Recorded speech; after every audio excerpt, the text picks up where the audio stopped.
Messianic Arian Radio. Only one God. Hello, this is Elisa Rodriguez, and this is the Arian Orthodox Church. Today we're going to be looking at a couple of entries in some books, things that we need to look at, and their confusion. What I'm trying to teach here is that scholarship doesn't understand Arianism in some places, and it's obvious in their dictionaries. And so we're going to look at John BOWKER's interpretation of Arianism in the Concise Oxford Dictionary of World Religions. Under Arianism, so if you want to look at this for this book, you can look up the Concise Oxford Dictionary of the World Religions, 1997 edition, originally published by Oxford University Press in 1997. It says, Arianism, the Christian heresy according to which the Son of God was a creature and not truly God. Okay. In the Arian system, the Son could be called God. That is accurate, but only as a courtesy title. That's semi-accurate as well. It goes on to say, he was created, not begotten by the Father. And that's absolutely patently false, but we'll continue with the quote here. And he achieved his divine status by his perfect obedience to him. That's not true either. We don't believe that Jesus became divine because he obeyed the Father. And then it goes on to say, as a creature, it must be said of Christ, there was once when he was not. The chief proponent of the doctrine of was the Alexandrian priest Arius. Now, the reason I'm bringing this up is because I'm trying to show that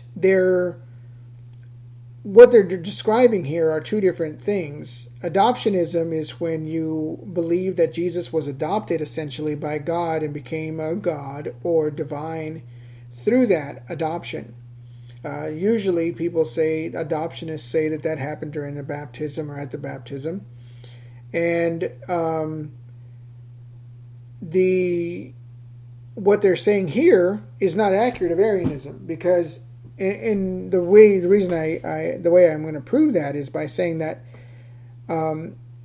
Arius said that Jesus was the only begotten God. That he actually said he is the monogenes God, and this one is alien from all others. That's a quote from Arius. He said that Jesus is alien from all other beings. He's different. Not saying that Jesus is an alien, but what he means by alien is, if you see an alien, right? Let's talk about E.T. If you see an alien that appeared here on Earth, then he would be different than anybody else because he's an alien. He's different. He comes from a different place. Who knows where? If that were such thing, and I'm not saying that I believe in aliens or UFOs or anything like that, but I'm giving you an idea of why it says alien here. That he is different from every other creature, but that he is the only born God, the only begotten God, only created God. And so, obviously, Arius is alluding to John chapter 1, verse 18 here. And so, when you see that it says that he achieved his divine status by his perfect obedience of him, that's not Arianism. Arianism doesn't say that. Jesus was divine because he's a born God. He was born a God, as far as in the form of God and the nature of God, but not God Almighty. And so, that's not true. So, John BOWKER, whatever accolades he has as far as education is concerned, is a failure in this situation describing Arianism. Because it is not true. We do not believe that, and Arius himself didn't believe that either. So, he's wrong in that area. It also says that he was created, not begotten. Like those are two different things. Created and begotten are the same thing. They are the same thing. And I made a video on monogenes, if you want to look at it on my YouTube channel. The monogenes means only born. It's a two-part word. Mono meaning one, and then genes means born, or come into existence. So the only one to come into existence And the reason that scholars today want to change the meaning to only and unique, which is not true, and that's absolutely a lie. That's a lie from the pit of hell. It is not only unique. It is not only unique. That's not true. Half of the word is only, or one. That's the mono side. The other side is genes. That word means come into existence, born. Its root word means is created. The root word is created, and so it is only created in the Greek, and so it means only born. And if you look at the Strong's Dictionary, the definition of the word is only born.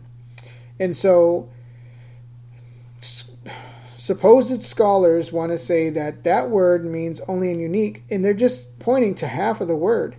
And then they go on to say that only because the word monogenes is used for Isaac and he's not the only son, so boom, that means that we've redefined it. But in actuality, God told Abraham to get rid of Isaac, and Isaac is the only son of a promise, so he's unique. He is the only born son of promise. And he's still created regardless. It's not for uncreated beings, it's for created beings, the word monogenes. And so, regardless of whether or not they like to believe that it means something else, it still means that the individual that's being monogenes is created. They can't escape that. They're trying to escape whether or not the only part essentially is true or not the created part. So they're trying to confuse what the issue really is, or the answer really is to everything.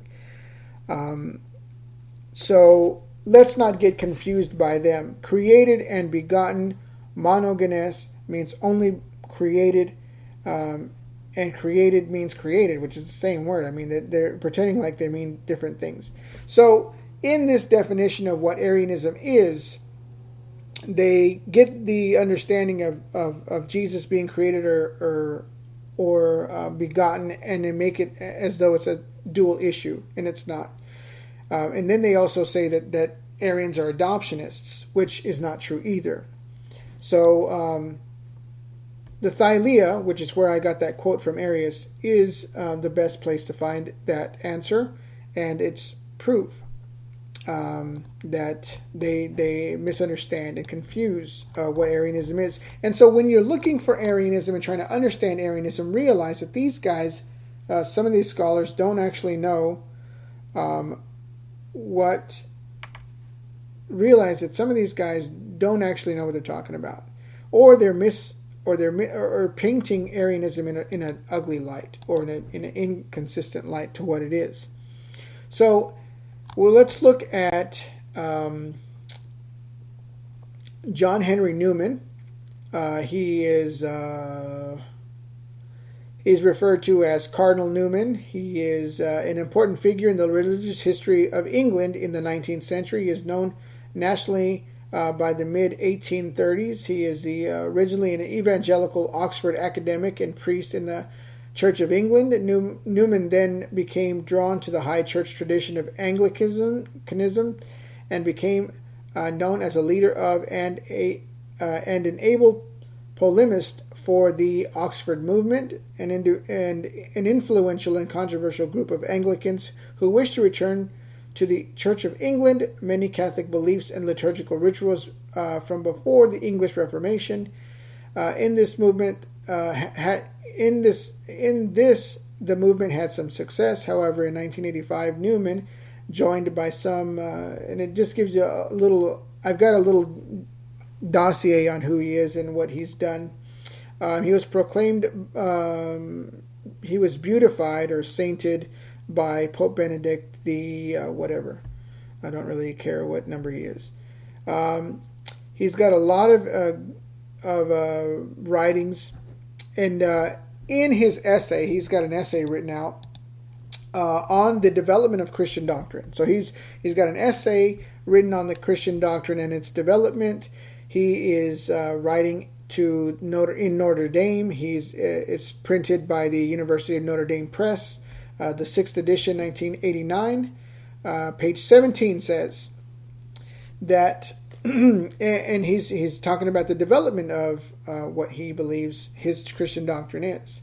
So he says, if we limit our view of the teachings of the fathers by what they expressly state, Saint Ignatius may be considered Patripassian, Saint Justin Arianizes, Saint Potilius is Photinian, Tertullian is heterodox on the Lord's divinity, Origen is at the very least suspected and must be defended and explained rather than cited as a witness of orthodoxy, and Eusebius was a semi-Arian. And so what he's saying is, I've studied the Christian development of Christian doctrine down through the ages, and I'm going to tell you, St. Ignatius is not a Trinitarian. He does not affirm Trinitarianism. St. Justin is an Arian. He's teaching Arianism. Tertullian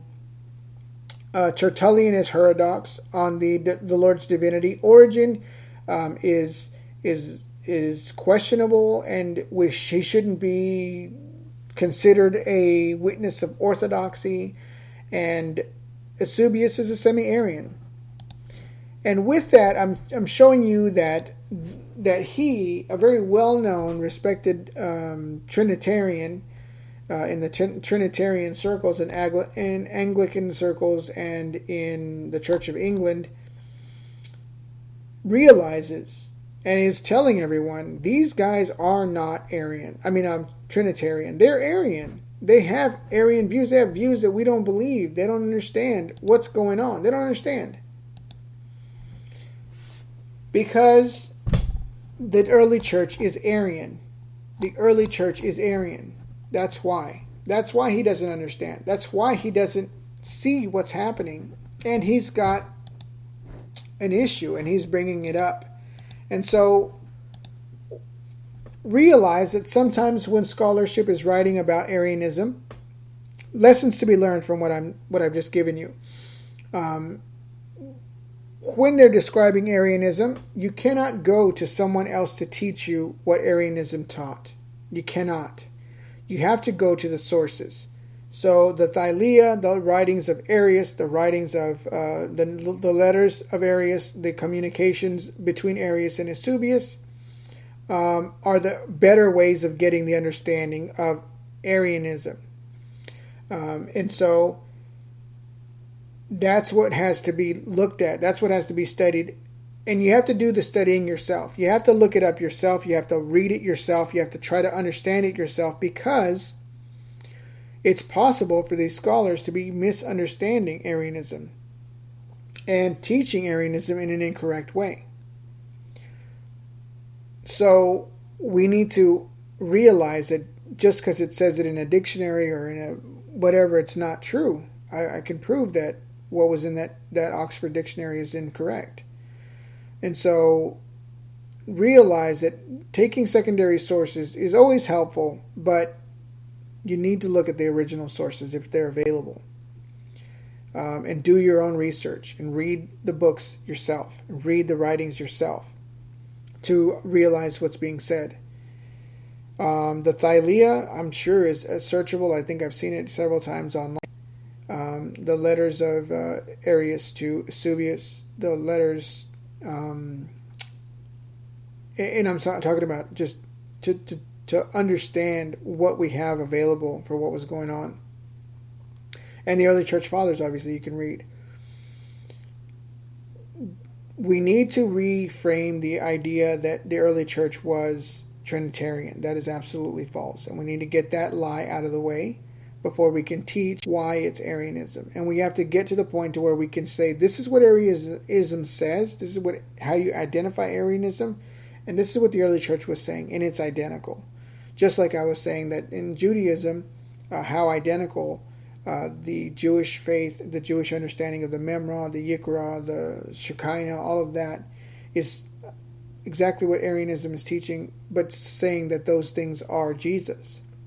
So study and look for direction from what's being said and not from other people.